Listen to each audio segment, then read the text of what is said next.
원장님께서 추천하시는 가드름 등들을 없애는 방법이 있을까요? 자, 충분히 말씀드린 것 같아요. 홈케어가 정말 중요합니다. 홈케어가 정말 중요하고 이 가드름과 등드름이 올라오지 않도록 관리를 하는 게 가장 중요한 포인트입니다. 그래서 집에서 보습을 철저하게 해주고 그 다음에 본인하고 잘 맞는 음식을 섭취를 하고 또한 메이크업이라든지 아니면 먼지가 많은 환경에서 다녀오면은 이 모공이 막히는데 이 막힌 모공을 빠르게 씻어주는 그러한 부분도 굉장히 중요하고요. 일상생활에서 너무 스트레스를 받아 호르몬의 분비를 불균형하게 만든다든지 본인하고 안 맞는 제품들, 본인하고 안 맞는 음식들 이런 것들은 반드시 피해주는 게 중요해요. 뭐 그 외에는 글쎄요, 병원에 와야 되겠죠? 정말 그렇게도 안 되면 병원에 와야 돼요. 그래도 나는 어떻게든 집에서 관리를 해보겠다라고 끝까지 하는 순간 어떻게 된다고요? 피부 장벽이 무너지면서 그때부터는 최소한 한두 달 이상의 회복 기간이 필요합니다. 너무 고생스럽고요. 그러기 전에는 조짐이 보이면은 반드시 병원에 오셔서 상담을 받아보실 것을 권해드립니다. 유전적인 영향이 굉장히 심하기 때문에 그냥 너무 안 좋은 분들은 그냥 오세요. 오셔서 병원에서 정기적으로 관리받는 게 좀 좋을 수도 있어요. 그럼 등드름, 가드름이나 뭐 얼굴에 나는 여드름이나 집에서 짜지 말라는 이유가 딱 있을까요? 그게 막 집에서 무조건 짜지 말라는 아닌데요. 일단 집에서 압출을 하게 될 경우에 실제로 이 소독을 깨끗하게 할 수가 없어요. 뭐 100% 다 할 수는 없죠. 어느 정도 소독을 해서 압출을 한다고 했을 때 그럴 때는 어떠냐? 그럴 때는 나쁘지 않아요. 자, 근데 피부에만 소독을 하는 게 아니라 우리 피부에도 소독을 다 해줘야 돼요. 그래야지 균들이 내부로 침투를 안 하거든요.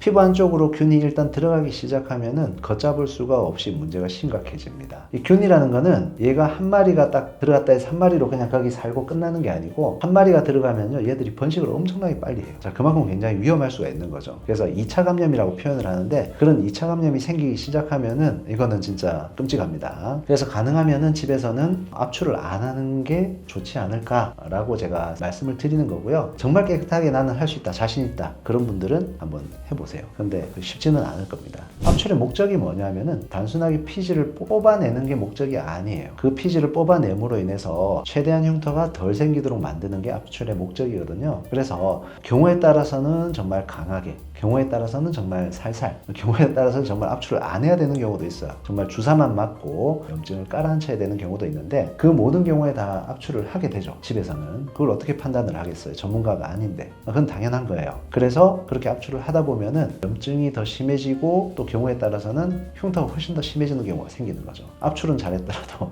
흉터가 굉장히 심하게 남는다든지 아니면은 압출 자체를 못해서 흉터가 심하게 남는다든지 하게 되는 거죠. 그래서 가능하면은 병원에 오시는 것이 좋고요. 요즘에는 병원에 온다고 해서 무조건 압출을 하지는 않습니다. 압출을 하지 않고도 치료를 할 수 있는 방법들이 많고요. 정말 어쩔 수 없는 경우에는 압출을 하게 되겠죠. 자, 그렇다면은 병원에서 압출만 하지 않는다 라고 했을 때 어떤 걸 하냐면은 가벼운 필링을 하기도 하고요. 아니면은 먹는 약을 처방하기도 합니다. 그리고 수액 치료를 하기도 하고요. 아니면은 주사 치료를 하기도 해요. 그 자리에 여드름 치료용 레이저를 쏘기도 하고요. 혹은 이런 것들을 다 같이 치료를 할 수도 있는 겁니다. 제가 추천드리는 거는 염증이 정말 심하지 않은 경우에는 필링이라든지 가볍게 레이저를 쏜다든지 이런 것들을 먼저 시작을 해보는 거고요. 아니면은 피지샘만 분비를 억제를 시킬 수 있는 치료를 먼저 해볼 수도 있습니다. 그래도 안 될 때는 여러 가지 또 다른 방법들을 고려를 해볼 수가 있겠죠. 여기에서 정말 중요한 포인트는 뭐냐면 염증이 심하지 않는 경우.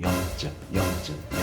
자, 그래서 이 염증을 컨트롤하는 것이 가장 기본이 되어야 되는 겁니다. 어떻게 하면 압출을 그러면 좀 잘할 수 있을까? 집에서 압출을 해도 되는 경우는 어떤 경우냐면은 염증이 없는 그런 피지들은 집에서 압출을 좀 해도 크게 상관이 없거든요. 피부에 상처가 나지 않은 경우에 압출을 했을 때는 이 균들이 거꾸로 우리 피부 내에 들어가서 2차 감염을 일으킬 가능성이 굉장히 낮아요. 자, 그런데 빨간 여드름들 있죠? 빨간 뾰루지들 이런 것들은 이미 그 안으로 균들이 충분히 들어갈 수 있는 환경이 만들어져 있는 경우예요. 그럴 때는 압출을 집에서 안 하는 게 좋고요. 집에서 할 수 있는 염증이 거의 없는 압출의 경우에는 하나의 팁을 드리자면은 압출하기 전에 따뜻한 수건을 이렇게 올려놓거나 아니면 스팀기를 사용을 해서 스팀을 이렇게 쬐는 거예요. 그런데 집에서 이렇게 스팀기를 쓸 수가 없죠. 왜냐하면은 굉장히 위험할 수 있죠. 그 펄펄 끓는 물이 위에서 이렇게 쬐야 되는데 그걸 옆에서 누군가 해주지 않고 본인이 스스로 한다라는 거는 상당히 위험한 일일 수 있기 때문에 스팀기를 사용하는 건 좀 피해 주시고요. 다만 물에 적셔서 따뜻한 수건을 가지고 알고 사용을 하는 건 좋아요. 그렇게 해서 모공을 열어주는데 조금 더 쉽게 압출이 되는 거죠. 원장님 그러면 흉터가 생겨서 보기가 싫어서 그런데 아예 없애는 게 가능할까요? 이 여드름 흉터 이야기를 할 때는 빠질 수 없는 게 또 하나가 있어요. 이게 여드름 자국인지 흉터인지. 여러분들이 일반적으로 생각하는 건 여드름 자국일 가능성도 굉장히 많아요. 여드름 자국이라고 하면은 우리가 염증성 여드름이 올라오고 나서 걔가 저절로 가라앉고 나면은 그 부분이 그냥 빨개져 있어요.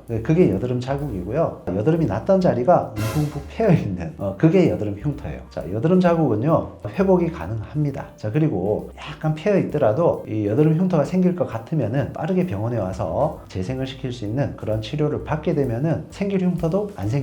자, 근데 그거를 그냥 놔둬버리면 어떻게 될까요? 흉터가 되는 겁니다. 정말 뭐 흉터 같아요. 자, 그래서 여드름이 정말 심하게 올라왔다가 자국이 심하게 남을 것 같다, 아니면 여드름 흉터가 남을 것 같은 불안감이 있을 때는 반드시 병원에 와서 그 부분을 치료를 하는 게 중요하고요. 일단 병원에 오세요. 심각하다 싶으면 무조건. 자, 그래서 그게 왜 병원에 오셔야 되냐면은 일단 흉터가 한번 생기면요 절대 안 없어집니다. 어떤 방법을 써도요 여드름 나기 전으로 100% 돌아갈 수는 없습니다. 저희 병원 같은 경우는 여드름 흉터 치료에 대해서 많은 연구를 했기 때문에, 그리고 저는 많은 공부를 했기 때문에 그걸 거의 없앨 수 있을 정도로, 정말로 눈에 안 보일 정도로 치료를 할 수는 있겠지만은 그 치료를 하는 동안에 드는 시간과 비용과 노력, 이건 누가 보상을 해주죠? 결국에는 그런 흉터가 생기지 않도록 예방을 하는 것이 진정 여드름 흉터를 치료하는 가장 효율적인 방법입니다. 그래서 가능하면은 조금이라도 여드름이 안 좋아질 것 같으면은 반드시 병원에 빠르게 오셔서 치료를 받으세요. 근데 그러면 치료를 받고 나서